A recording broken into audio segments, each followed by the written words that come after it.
In this video, I'm going to show you how you can copy just the filtered items from a table in Excel with VBA.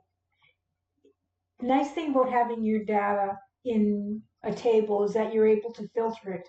So, for example, if I wanted to just see one of the salespeople here, I could click on the list arrow here, and I can take off the select all, and let's just select Jan.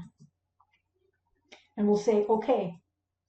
And so now instead of 40 odd, I have 10 or so items here. And so I would just like to copy that onto another sheet, create a report out of that.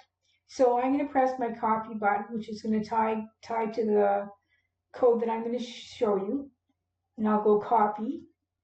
And now if you look, it hasn't just copied Jan, it's copied the whole works.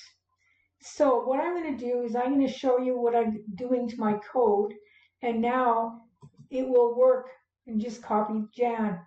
So in this code, what I'm doing is I'm just selecting the cells that I want from the first sheet, and I'm putting them on the second sheet. But now when we filter things, we're basically hiding them.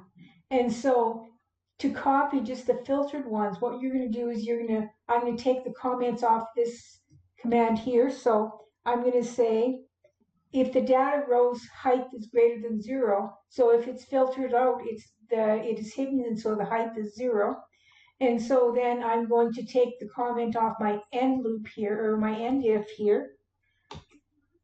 And then let's run this again and see what happens. So go back to our sheet here, and I've just got Jan once again. And so now I'm going to go copy. And I just end up with Jan on my sheet here. So I've just selected the filtered items and copied it to the next sheet. I will, of course, include the code in the description of my video. Please subscribe.